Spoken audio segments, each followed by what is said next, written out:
Clicker? I think you put it down. Clicker, okay. And I need some water. Is it a coincidence, a happy coincidence that I'm the third Canadian, I think, right? Nothing wrong with that, right?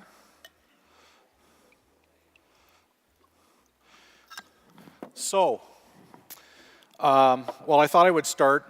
It's not my first time here at this conference, although it seems like it's about the fourth company, but really the same company. So I thought I would just, briefly tell you that in 2005 I started with Quest Software.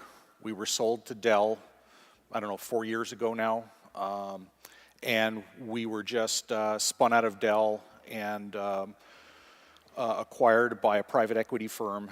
So we're now back to sort of Quest Software, but we're the business inside of Quest Software called One Identity, our own company.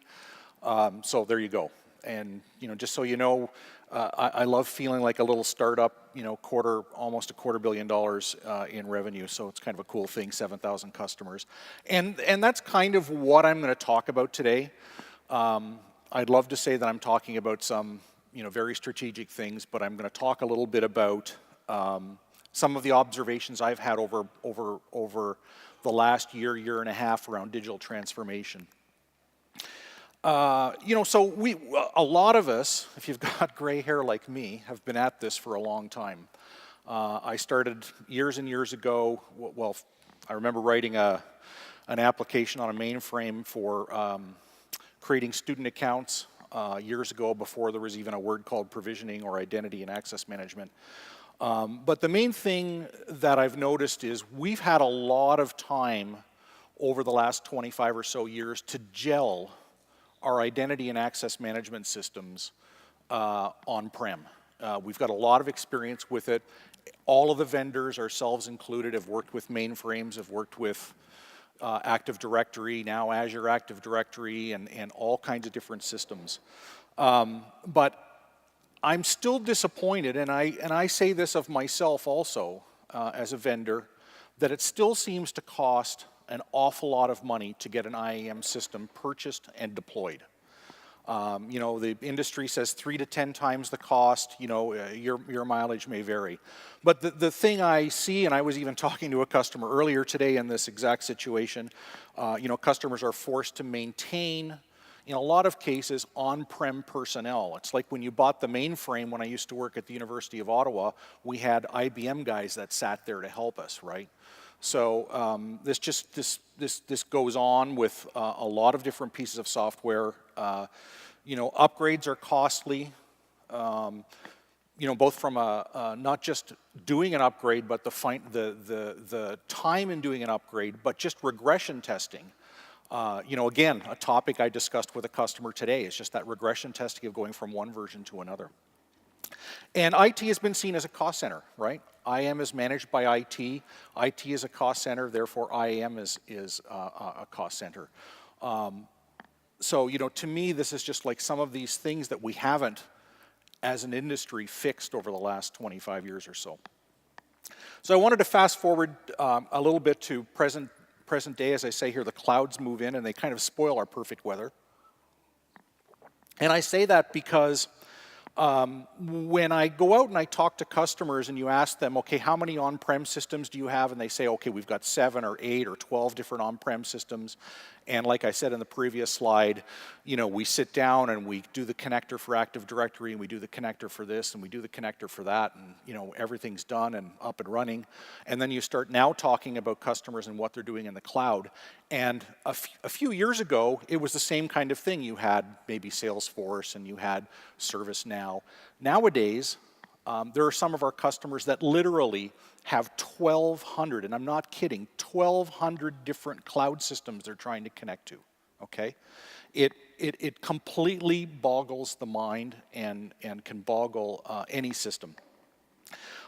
Shadow IT has taken over. I mean, you guys all know what this is. There's all kinds of folks inside your company that are buying different SaaS applications, and the IT department in the long run ends up having to integrate with these systems.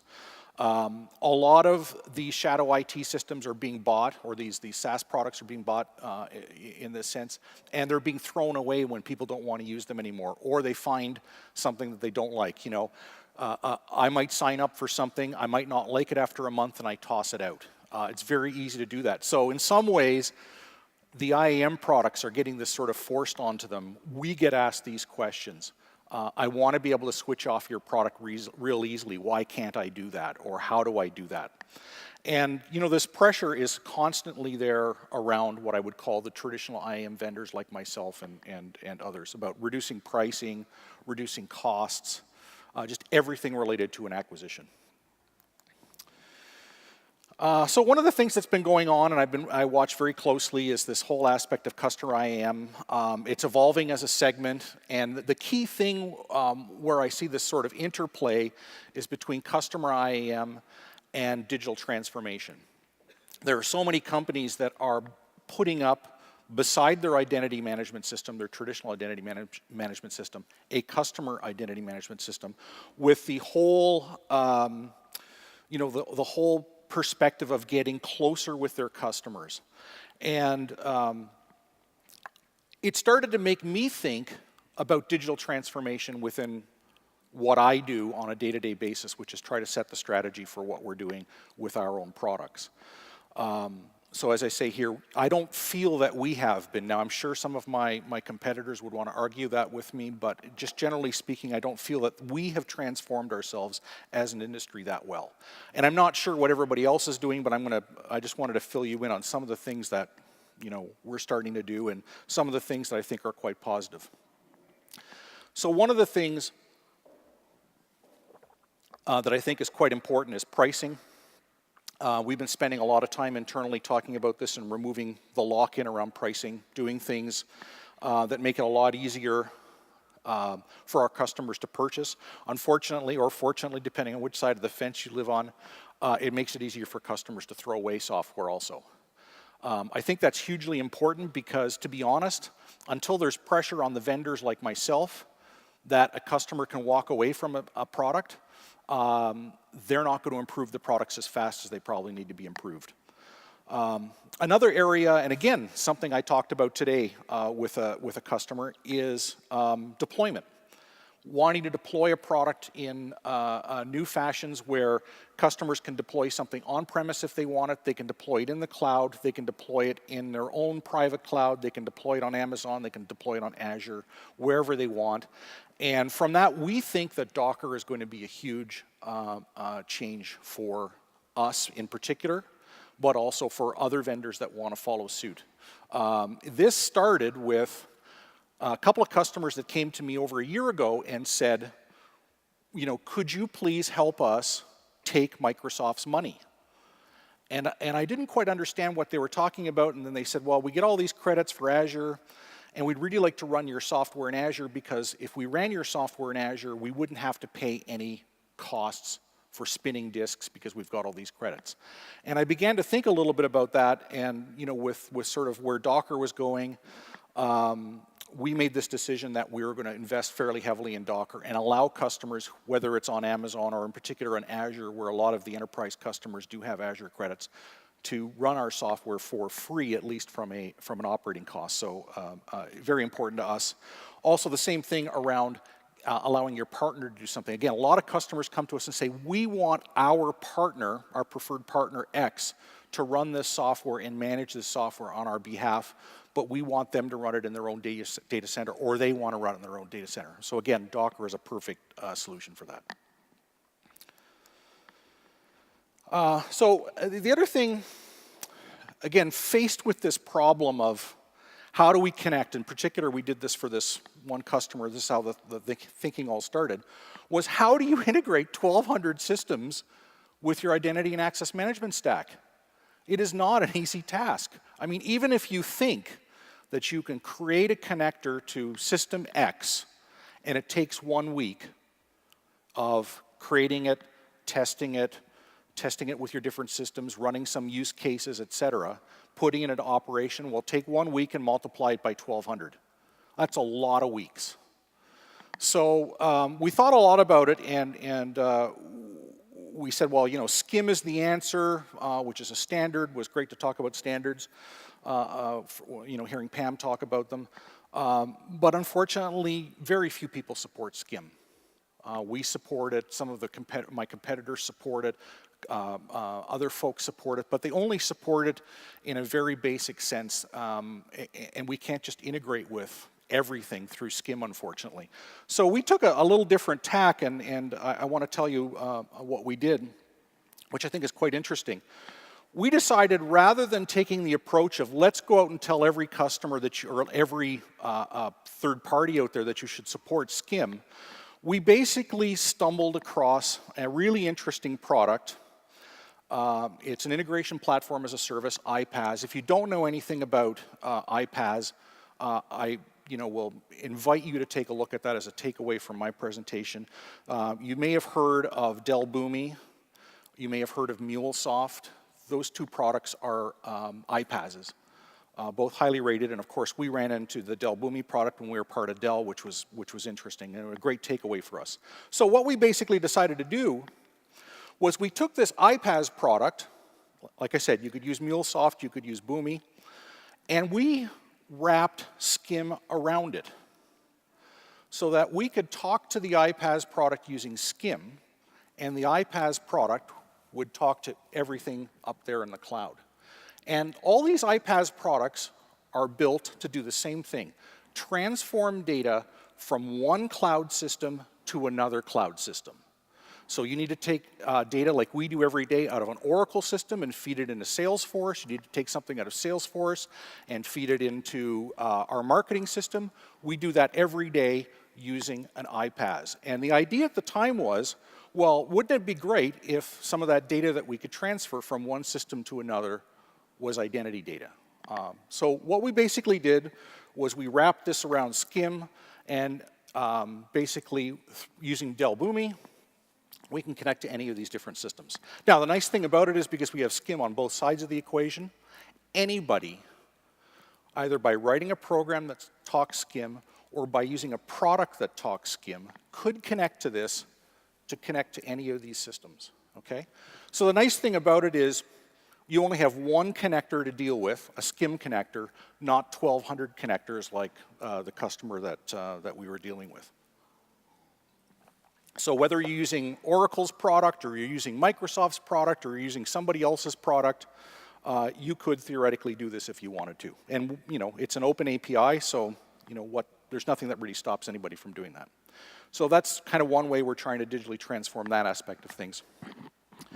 The other thing we're trying to do, and we're working on right now, some of my colleagues are working on as we speak, is how do we, the whole thing about customer IAM is having more of a direct channel and a direct touch with your end customer. And I kind of looked at it this way. I said, well, if the customer is all about customer IAM and the employee is all about traditional identity and access management, then the two things are interchangeable. So why am I not trying in my business to have a closer connection to the employees in a company? Because quite frankly, most traditional IAM systems don't have great connection with the employees. So we've been spending a tremendous amount of time working on things like service bots for our employees. If today, one of the things that's helped digitally transform companies themselves is talking to their customers through service bots. I'm sure you've all seen them, you all use them. Why can't we do that same thing? And why can't you have a customer channel for integration and feedback? So these two principles from customer IAM and how that's helping to digitally transform a company, we're trying to incorporate into our software so that we can get employees more involved in identity and access management and helping to, in quotes, digitally transform the identity and access management experience within a company. And perhaps next conference we can talk a little bit about the specifics about that. In this particular case here, I just have a little screenshot of one of the biggest problems that every customer talks to me about eventually, or if I ask them, they all have this problem, and you probably all have this problem. Microsoft launched Active Directory when? February of 2000. So people have had Active Directory in place for 17 plus years now. Most people have no idea who owns what group or what distribution list in Active Directory. So one of the things we've spent a lot of time in testing is the use of bots to basically go out and talk to the employees and say, hey, you're a member of a particular group. Do you know who the owner is? And then using some machine learning and basically presenting back to administrators and saying, hey, based on all the feedback we've gotten for you and some of the machine learning we've done, and also looking at some of the activity within Active Directory, we say that, you know, it's probably Jackson who owns this group, or it's Bob that owns this group, or it's Jane that owns this group. It's an important thing that folks have sort of let this group pollution happen over the last 17 years, and it's a blocker in a lot of cases to folks getting to Azure Active Directory or getting to the cloud in general. So it's one of the things that we think is quite interesting. So you know, my concluding remark here is you know, in some ways, I'm kind of shooting myself in the foot. My guys, you know, they will say to you that all the work that we're doing right now, I have one rule, or I have more than one rule, but my rule number one for all my guys when I have them working on these projects is no services required. It doesn't mean that a customer might not want to have a services partner, but no services required. I don't want a product to go out the door at our company anymore where you have to have you know, a couple of busloads of consultants show up to help you get it deployed. So as I say here, this great quote I thought was very appropriate: burn the boats as you enter the island and you will take the island. But you know, we're not arriving in boats, we're arriving in buses. So I thought I would give you this image. This is what I'm trying to achieve, which is burning the buses so that we don't have, you know, these huge amount of consultants that show up and you guys spending millions of dollars working on these different things. So hopefully I've given you a little insight into some of my thinking about how we need as an industry to digitally transform things. I don't know that we're going to get there before I retire, but I think based on the number of customers that I've talked to who are on their second, third, I've got one customer I've worked with now since I joined Zoomit back in 1993, who's now on their fifth identity and access management system. So, you know, if I add up the millions of dollars that folks have spent on this, I'd love to see that number go down in the long run. So with that, thank you. Thank you for your attention.